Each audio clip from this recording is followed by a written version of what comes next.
not have the right to vote, go to school and get an education, or work. Women were looked down on and frowned upon. The fight for women's rights began in the year 1848. The first Women's Rights Convention was held in Seneca Falls, New York, in the year of 1848.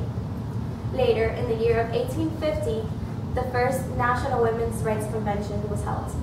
After the year of 1850, yearly conventions became an activity. In May of 1869, two of the most important women in history formed the National Women's Suffrage Association. These two women being Susan B. Anthony, which is shown in this picture, and Elizabeth Cady Stanton, which is shown in this photograph. In the film Iron John Angels, the two women are depicted as strong-willed and fighters. On December 10, 1869, Wyoming passed the first women's suffrage law. In 1870, women began serving as juries in that territory. The National Women's Suffrage Association and the American Women's Suffrage Association merged to form the American National Women's Suffrage Association. Colorado was the first state to adopt the amendment granting women the right to vote.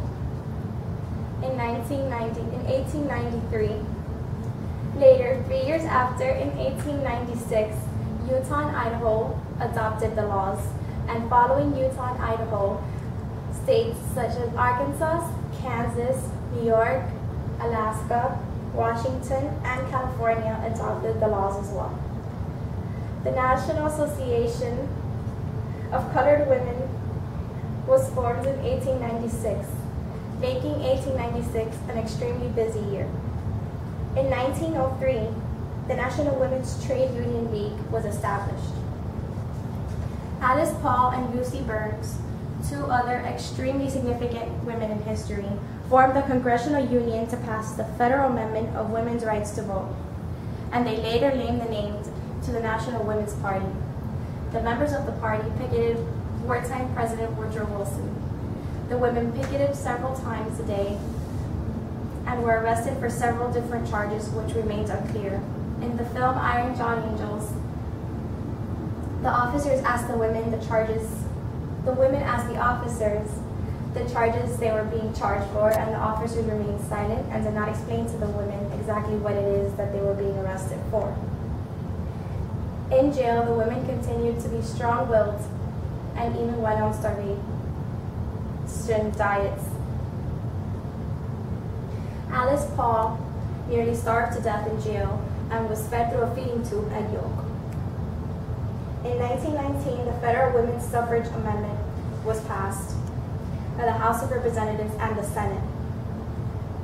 1 year later, the Women's Bureau of the Department of Labor was formed to collect information about women in the workforce in the United States. And at last, in 1920, the 19th Amendment of the Constitution was signed, granting women the right to vote. These women in history, along with others, fought to achieve their goal and had to fight through oppression in order to achieve their goals. Women today should be extremely thankful for the women such as Susan, Elizabeth, Lucy, and Margaret, who fought for what we deserve, to be equal to men. During the suffrage period, Susan B. Anthony once said, "I expect to do more work for women's suffrage in the next decade than ever before."